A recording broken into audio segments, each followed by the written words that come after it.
3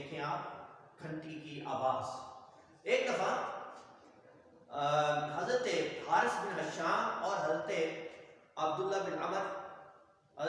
بن عمر رضی اللہ تعالیٰ عنہما نے خاتم النبیین حضرت محمد صلی اللہ علیہ وآلہ وسلم سے نزول وحی کے بارے میں پوچھا تو آپ صلی اللہ علیہ وسلم نے ارشاد فرمایا ہر مرتبہ فرشتہ آتا ہے اور بعض دفعہ گھنٹی کی آواز بھی سنائی دیتی ہے اور یہ وحی اس وقت تک ختم نہیں ہوتی کہ جب تک مجھے یاد نہ ہو جائے. فرشتہ آتا ہے، یہ گھنٹی کی آواز کے ساتھ مجھے وحی کی جاتی ہے، یہ وحی اس وقت تک ہوتی رہتی ہے جب تک میں اس کو یاد نہ کر لوں یا جب تک وہ مجھے یاد نہ ہو جائے.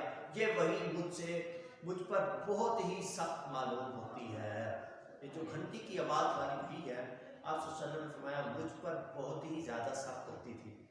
صحابہ کرام کا بیان ہے کہ گھنٹی کی آواز کی صورت میں وحی کا نزول اس قدر بھاری ہوتا تھا کہ خاتم النبیین حضرت محمد صلی اللہ علیہ وآلہ وسلم کا جسم مبارک پوچر ہو جاتا تھا اور آپ کی سواری مبارک بوجھ سے بیٹھ جاتی تھی. موسم سردی کا بھی ہوتا تو نبی کریم علیہ السلام کے جسم اطہر سے جسم مبارک سے پسینہ ظاہر ہو رہا ہوتا تھا. وحی کی یہ کیفیت اتنی شدید یا شدت والی ہوتی تھی. پتہ چلا نبی کریم علیہ السلام نے نزول قرآن میں جتنی بھی تکالیف برداشت کی امت کے لیے آسانیاں فرما دی، تکالیف کو اپنے اوپر برداشت کر لیا. یہ وحی کی اقسام میں سے یہ پہلی قسم تھی جو اشارہ کی ایک صورت تھی. اشارہ کی صورت گھنٹی کی آواز، اشارہ کی یہ ایک صورت تھی. اشارہ کی دوسری صورت مفہوم کا دل میں ڈال دینا، القاء کر دینا، الہام کر دینا. اس صورت میں الفاظ نازل نہیں ہوتے تھے بلکہ ایک واضح خیال دل میں اترتا تھا اللہ تعالیٰ کی طرف سے. احادیث میں آتا ہے کہ خاتم النبیین یعنی نبی کریم علیہ السلام کے بعد کوئی نبی نہیں آئے گا. آپ صلی اللہ علیہ وسلم نے فرمایا کہ فلاں بات میرے دل میں ڈال دی گئی ہے یا مجھے یہ بتا دیا گیا ہے. خاتم النبیین صلی اللہ علیہ وسلم پر کثرت الہام نازل ہوا ہے. بہت سارے الہامات ہیں، بہت سارے مقامات پر اللہ تعالیٰ نے بات کو دل میں ڈال دیا ہے یا خیال میں اتار دیا ہے. مثلا نمازوں کا طریقہ، ان کی تعداد، نماز فجر کی اور نماز ظہر کی رکعت کیا ہے، رکعت کی تعداد، اور حج کا طریقہ، اور جو ہے نا روزہ اور دیگر احکامات وغیرہ. جیسے کہ قرآن مجید میں ارشاد فرمایا وما ينطق عن الهوى ان هو الا وحی یوحی، کہ نبی جو ہے یہ اپنی مرضی سے کبھی بھی نہیں بولتا، وہ جب بھی بولتا ہے اپنے رب کی رضا سے بولتا ہے. جب تک اللہ کی طرف سے حکم نہیں ہوتا، اشارہ نہیں ہوتا، وحی نہیں ہوتی، نبی اپنی مرضی سے کوئی لفظ اپنی زبان سے نہیں نکالتا. یہ دوسری صورت تھی وحی کی اشارہ میں. وحی کی تیسری صورت جو اشارہ کے طور پہ ہے سچے خواب. سچے خوابوں کے ذریعے بھی اللہ تبارک و تعالیٰ اپنے نبیوں کو وحی پہنچا دیتا ہے یا پیغام پہنچا دیتا ہے. اس کی تیسری صورت یعنی اشارہ کی رویا صادقہ، سچے خواب. خاتم النبیین صلی اللہ علیہ وسلم پر وحی کا آغاز ہی سچے خوابوں سے ہوا. خاتم النبیین صلی اللہ علیہ وسلم جو خواب رات کو دیکھتے وہ دن میں پورا ہو جاتا تھا. حدیث میں بہت سارے خوابوں کا ذکر آیا ہے. سابقہ انبیاء کو بھی اسی طرح خواب کے ذریعے علم دیا جاتا تھا. جیسا کہ بہت مشہور مثال ہے حضرت ابراہیم علیہ السلام نے اپنے بیٹے حضرت اسماعیل علیہ السلام کو اللہ کی راہ میں جو قربان کیا، وہ حضرت ابراہیم کو خواب کے ذریعے اللہ تعالیٰ نے پیغام پہنچایا. تو پتہ چلا خواب کے ذریعے بھی اللہ تبارک و تعالیٰ اپنے خاص انبیاء اکرام کو وحی پہنچا دیتا ہے. اس کے بعد فرشتے کا انسانی شکل میں آنا. فرشتے کا انسانی شکل میں آنا اور پھر اللہ تبارک و تعالیٰ کا پیغام پہنچانا. بعض مرتبہ حضرت جبریل علیہ السلام کسی انسان کی شکل اختیار کر کے تشریف لاتے تھے۔ حضرت جبریل علیہ السلام کئی مرتبہ مشہور صحابی حضرت دحیہ کلبی کی شکل میں تشریف لاتے۔ وہ حدیث جو حضرت جبریل کے نام سے مشہور ہے، اس کے مطابق حضرت جبرائیل علیہ السلام ایک اجنبی کی شکل میں آئے تو انہوں نے کئی سوالات کیے کہ اسلام کیا ہے، ایمان کیا ہے، احسان کیا ہے، قیامت کی نشانیاں وغیرہ کیا ہیں۔ خاتم النبیین صلی اللہ علیہ وسلم نے ان کے جوابات دیے اور بتایا کہ یہ جبریل امین تھے جو تمہیں دین سکھانے آئے تھے۔ یعنی فرشتہ کبھی کبھی انسان کی شکل میں بھی آتا اور صحابہ کرام کے سامنے یا لوگوں کے سامنے ایسے سوال کرتا جو دین سے ریلیٹڈ ہوتے۔ صحابہ کرام سن کر ان سوالات کو سن کر دین کی تعلیم حاصل کر لیتے تھے۔ وہی کی ایک صورت براہ راست گفتگو کرنا اللہ تبارک و تعالیٰ کا اپنے نبی سے۔ اس صورت میں اللہ تعالیٰ نے انبیاء اکرام علیہ السلام کے ساتھ براہ راست گفتگو فرمائی اور اپنی ہم کلامی کا شرف بخشا۔ حضرت موسیٰ علیہ السلام کا لقب ہی کلیم اللہ ہے۔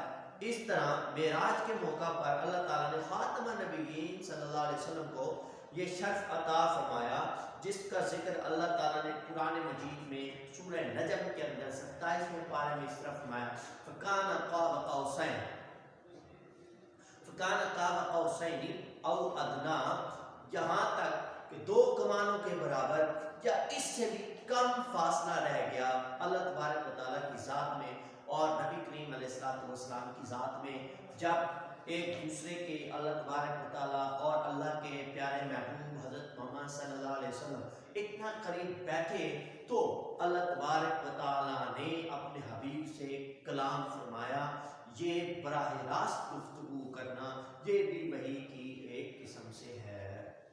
تو عزیز طلبہ، ہم نے وحی اور اس کی صورتیں پڑھی کہ وحی کی کیا کیا صورتیں ہو سکتی ہیں۔ ہمیشہ کی طرح ہم اس ٹاپک کے وحی اور وحی کی صورتیں جو شارٹ کوسچن ہے وہ ہم بک کے آخر سے کریں گے، کتاب کے آخر سے، اور اس کے MCQs وغیرہ بھی ہم کتاب کے آخر سے پڑھیں گے۔